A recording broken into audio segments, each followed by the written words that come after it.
AP కూటమిలో ఒక కట్టుబాటు ఉందట. కూటమిలోని ఏ పార్టీ ఎమ్మెల్యే అవినీతి చేసినా ఎవ్వరూ పట్టించుకోరు. కాకపోతే ఎవరు అవినీతికి తెగబడినా అందులో స్మాల్ బాస్ కు వాటా ఇవ్వాల్సిందేనట. ఈ సూక్ష్మం తెలిసిన 3 పార్టీల ఎమ్మెల్యేలు 2 చేతులతోనూ ఎడాపెడా సొంత సంపద సృష్టించుకుంటూ ఎవడ్రా మనల్ని ఆపేదని పాడుకుంటున్నారట. ఉత్తరాంధ్రలోని ఒక బీజేపీ ఎమ్మెల్యే చేతివాటతనం గురించి ఏపీ వ్యాప్తంగా చర్చించుకుంటున్నారన్న విమర్శలు వినపడుతున్నాయి. శ్రీకాకుళం జిల్లా ఎచ్చెర్ల నియోజకవర్గం నుంచి గత ఎన్నికల్లో బీజేపీ తరపున పోటీ చేసి ఎమ్మెల్యే అయ్యారు నడికుదిటి ఈశ్వర్రావు. ఎమ్మెల్యే అవటం ఆలస్యం, ఎడాపెడా అక్రమార్జనలో బిజీ అయిపోయారని సొంత కూటమి నేతలే చెవులు కోరుక్కుంటున్నారు. నియోజకవర్గంలో కొత్తగా పరిశ్రమ పెట్టాలంటే ఆయనకు ముడుపులు చదివించుకోవాలి. ఆల్రెడీ ఉన్న పరిశ్రమలైతే చేతులు తడిపితేనే ఆ కంపెనీలు సజావుగా నడుస్తాయి.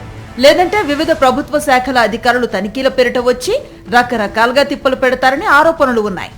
ఎవరి దగ్గర ఎంత వసూలు చేసినా అందులో నారా లోకేష్ కు ఇంత వాటా అని చెప్పి పంపించేస్తున్నారట.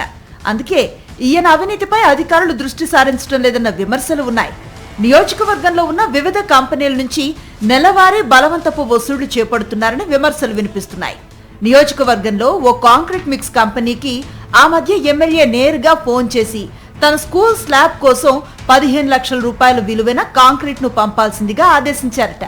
అయితే అంత మొత్తాన్ని ఊరికే పంపించడం కుదరదని కంపెనీ నిర్వాహకుడు చేతులెత్తేశారట.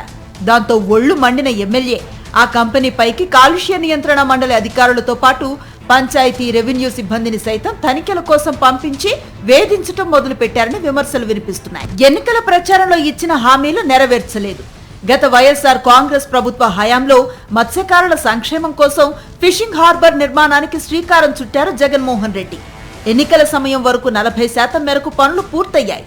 కూటమి అధికారంలోకి వచ్చి 2 ఏళ్లు కావస్తున్నా ఆ పనులు ముందుకు తీసుకువెళ్లలేదు.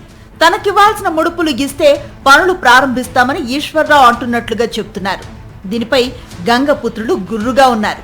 మొత్తానికి తమను అధికారంలోకి తీసుకువస్తే జగన్మోహన్ రెడ్డి అమలు చేసిన సంక్షేమానికి ఎన్నో రెట్లు ఎక్కువ సంక్షేమం చేసి చూపిస్తామన్న చంద్రబాబు నాయుడు హామీని గాల్లో కలిపేశారు. ప్రజా సమస్యలు పక్కన పెట్టేసి అక్రమ సంపాదనపైనే ఎమ్మెల్యే దృష్టి సారించారని విమర్శలు వెల్లువెత్తుతున్నాయి.